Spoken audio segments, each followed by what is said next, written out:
All right, everybody, welcome back for another deep dive. We love to go down these rabbit holes. Yeah, absolutely. We find some really interesting things in the news that are maybe a little off the beaten path, and Uh-huh. things that maybe deserve a little bit more attention, and Yeah, definitely. kind of really get into the weeds of what's going on. Uh-huh. And we got a good one today, folks. Yeah, this is a big one. This is going to be a really interesting one. So we've been hearing a lot about this Panama Canal situation. Yes. And Some rumblings. some rumblings, yeah. A lot And of strong opinions. you're probably seeing it, on your news feeds or, wherever you get your news. Yeah, definitely. International dispute is brewing. Panama's president's been making some pretty strong statements.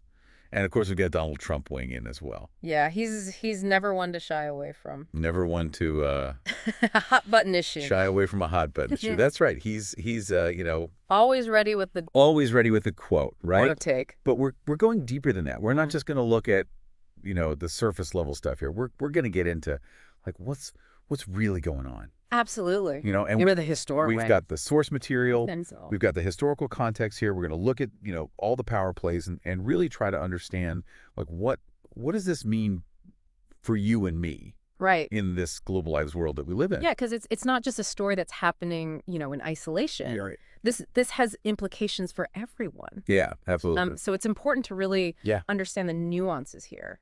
So, I guess to kind of kick things off, one of the things that really struck me as I was going through the research here Uh-huh. is that this isn't just, some random diplomatic little spat. Yeah, This is rooted in a really pivotal moment in history. absolutely. And I think, a lot of people maybe weren't even aware of this, but No. this goes all the way back to 1999. It's 1899, that's right. The year that the U.S. transferred control Yeah, big year. of the Panama Canal back to Panama. Huge symbolic gesture, right? I mean, Yeah. everyone was talking about this at the time. Sure. A new era of partnership, and Yeah. this was going to be this really positive development. Right. So what happened? What's bringing us to this point now where Right. things seem to be a little bit, Yeah, a little less harmonious. a little contentious. A little less Yeah, kumbaya. a little less kumbaya. Yeah. So, I think one of the things to really keep in mind here is that the canal itself is this incredibly strategic waterway. Ah, It's not just some random canal. yeah. It literally connects the Atlantic and Pacific Oceans. Yeah. So, you can imagine just how important that is for trade, Oh, yeah. for shipping, Huge economic pitch. and also not to be forgotten, military movement as well. Oh, we're right, of course. So, whoever controls the Panama Canal holds a lot of cards. Yeah, that makes sense. In terms of, global power dynamics, both economically and strategically. Well, and that kind of brings us to, some of the things that we've been hearing from Donald Trump recently. Yeah. And specifically some of the things that he said on Truth Social. Right. Now, not everybody may be familiar with Truth Social. It's a social media platform that he launched. Yeah. It's kind of his Corner of the internet. corner of the internet. And he made some pretty strong statements Uh-huh. regarding the Panama Canal. And I'm just going to quote him directly here. Yeah, let's hear it. He said, "If the principles, both moral and legal, of this magnanimous gesture of giving," talking about giving the canal back to Panama, "are not followed, then we will demand that the Panama Canal be returned to the United States of America in full, quickly, and without question." Wow. Strong words, right? That's pretty unambiguous. Yeah, no kidding. So I'm curious from a geopolitical perspective, Uh. what do you make of that statement? Well, I mean, first of all, it's a very bold statement. Yeah. And it raises a lot of questions, like what exactly is he referring to when he says principles, Right. both moral and legal? What are those principles? Like what actions would he consider a violation of the 1999 treaty that, handed over the canal? Yeah.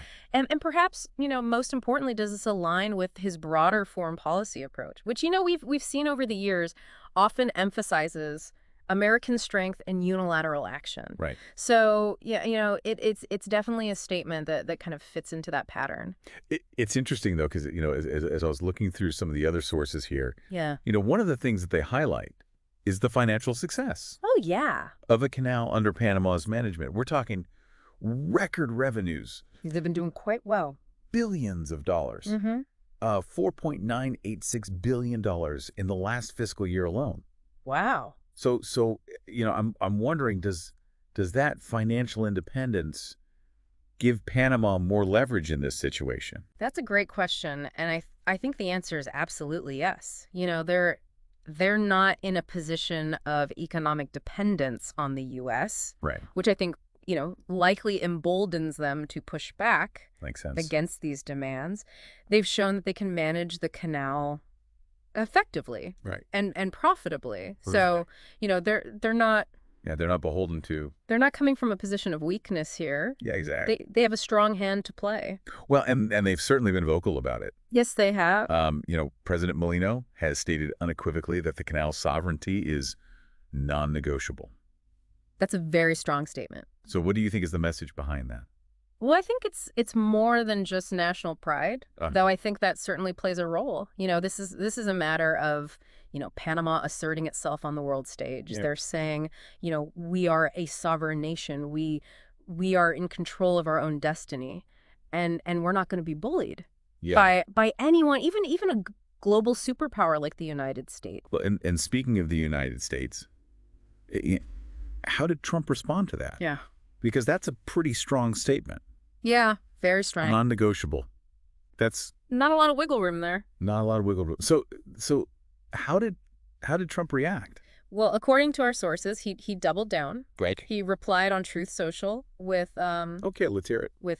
we'll see about that. Okay. And welcome to the United States Canal. I got to admit, I'm a little surprised by the tone. Yeah, it's definitely provocative. It's pretty aggressive, right? It's hard to say, is it a genuine threat? Uh-huh. Is it a bluff? Is it just, a negotiating tactic? It's hard to say for sure.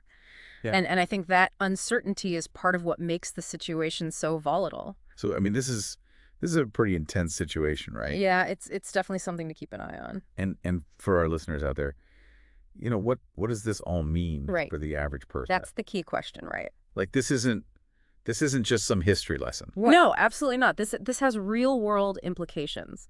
And, the potential consequences here are significant. So like what could we be looking at here? Well, if this dispute escalates, we could be looking at economic sanctions, increased military presence in the region. Wow.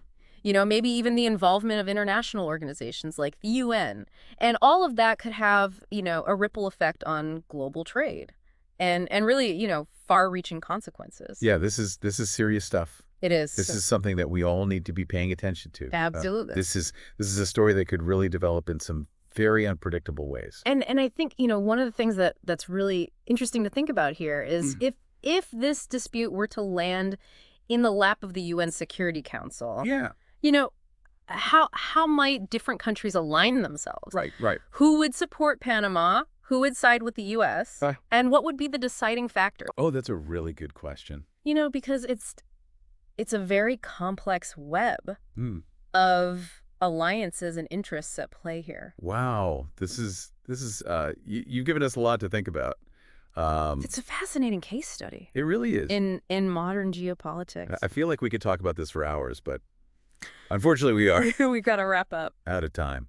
But thank you so much for taking this deep dive with us. My pleasure. This has been really enlightening. Right. And to all of our listeners out there, this is a story that is far from over. Stay tuned. So stay curious, stay informed, and as always, keep asking those tough questions. Absolutely. All right. Thanks, everybody. We'll see you next time.